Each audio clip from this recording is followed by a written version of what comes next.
Home, a place where You're a I can wizard, go. Harry. Is it just happening inside my head? Of course it's happening inside your head, Harry. Take me home. Why should that mean that it's not real? It's not much. Okay, come on, shh. It's home. I think it's brilliant. Assalamualaikum warahmatullahi wabarakatuh.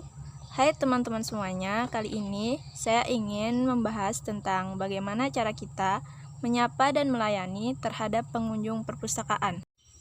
Sebelum saya menjelaskan tentang arti komunikasi, saya akan menjelaskan tentang definisi atau arti pustakawan dan pemustaka. Pustakawan, menurut Undang-Undang Nomor 43 Tahun 2007 tentang orang yang disebut pustakawan adalah orang yang benar-benar mengikuti ilmu perpustakaan, setidaknya pernah mendapat pelatihan tentang kepustakawanan yang kemudian diberi tugas oleh lembaga yang merekrut atau berwenang untuk bekerja di perpustakaan sesuai dengan kualifikasi ilmu yang dimilikinya. Pustakawan ialah orang-orang yang memberikan dan melaksanakan kegiatan perpustakaan dalam usaha pemberian layanan kepada masyarakat sesuai dengan misi yang diemban oleh badan induknya berdasarkan ilmu perpustakaan, dokumentasi, dan informasi yang diperolehnya melalui pendidikan. Pemustaka. Pemustaka adalah seseorang atau sekelompok orang yang berkunjung ke perpustakaan untuk mencari informasi dan memanfaatkan berbagai fasilitas serta layanan yang telah disediakan di perpustakaan. Pemustaka adalah pengguna fasilitas yang disediakan perpustakaan, baik koleksi maupun buku, bahan pustaka, serta fasilitas lainnya. Menurut Sutarno bahwa pemustaka adalah kelompok orang dalam masyarakat yang secara intensif mengunjungi dan memakai layanan dan fasilitas perpustakaan. Selanjutnya saya akan menjelaskan tentang definisi atau arti komunikasi. Menurut Morel DKK tahun 2007, komunikasi adalah proses pengelolaan pesan dan media untuk tujuan menciptakan makna, atau communication is the purpose of managing message and media for the purpose of creating meaning. Komunikasi merupakan suatu proses penyampaian informasi yang dilakukan oleh dua orang atau lebih, atau komunikan dan komunikator yang saling melakukan pertukaran informasi. Komunikasi interpersonal. Menurut Cangara, tahun 2002, komunikasi antar persona atau interpersonal communication merupakan proses komunikasi yang berlangsung antara dua orang atau lebih secara tatap muka, seperti yang dinyatakan Erwin Pace bahwa interpersonal communication is communication involving two or more people in a face setting, atau merupakan komunikasi dua orang di mana terjadi kontak langsung dalam bentuk percakapan. Komunikasi jenis ini biasanya berlangsung secara tatap muka atau face to face, atau melalui media seperti telepon. Jadi, apabila kita ingin menyapa terhadap pengunjung di perpustakaan, kita harus mengetahui ada beberapa kualitas komunikasi interpersonal yang efektif. Ada 5 faktor kualitas komunikasi interpersonal yang efektif, yaitu 1. Openness atau keterbukaan.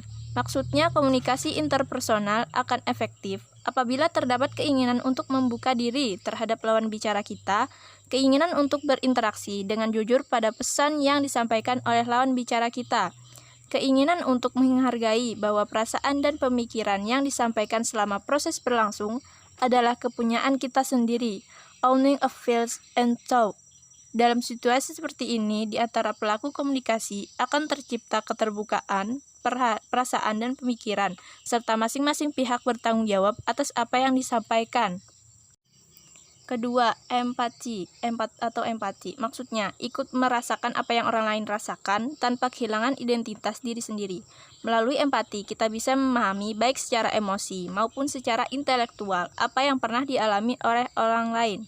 Empati harus diekspresikan sehingga lawan bicara kita mengetahui bahwa kita berempati padanya, sehingga dapat meningkatkan efektivitas komunikasi. Ketiga, supportiveness atau mendukung. Maksudnya komunikasi interpersonal dan akan efektif apabila tercipta suasana yang mendukung.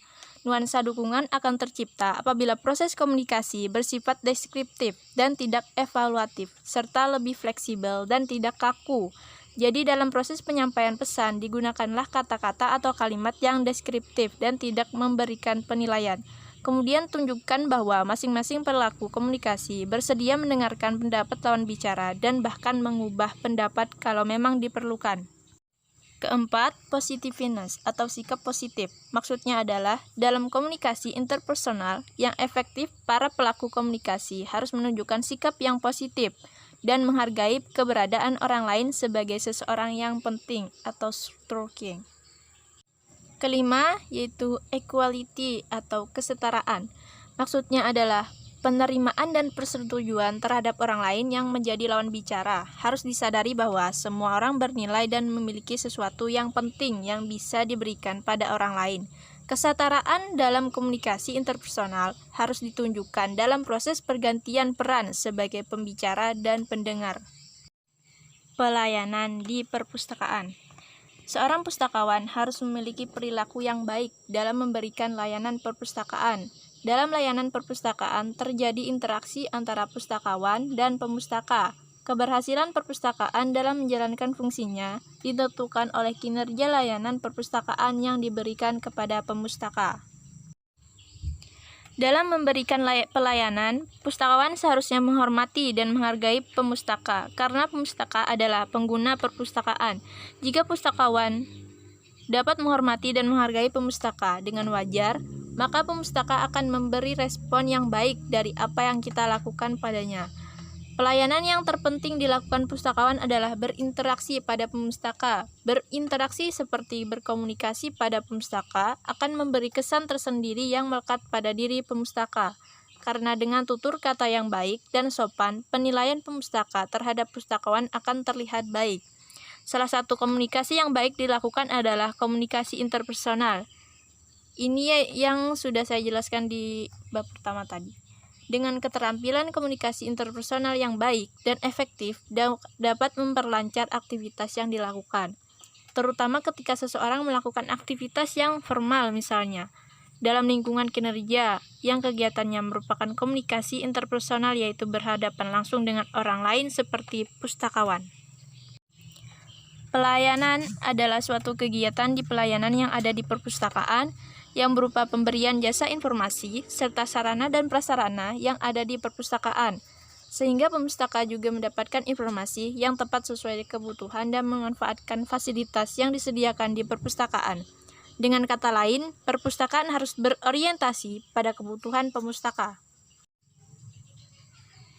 Menurut Said Minah tahun 1992, pelayanan di perpustakaan harus didasarkan pada kebutuhan pemustaka, antisipasi dari perkembangan teknologi informasi. Pelayanan dikatakan baik apabila dilakukan dengan 3 hal yaitu 1. Cepat, artinya cepat memperoleh layanan dan tidak menunggu lama. 2. Tepat waktu, artinya memperoleh yang diinginkan tepat pada waktunya. 3. Benar, artinya memberikan yang sesuai dengan kebutuhannya. Sekian dari saya, apabila ada kekurangan dan salah kata, mohon dimaafkan. Jangan lupa like, comment, and share video ini kepada teman-teman sekalian, and subscribe channel ini. Wassalamualaikum warahmatullahi wabarakatuh. Someone take me home.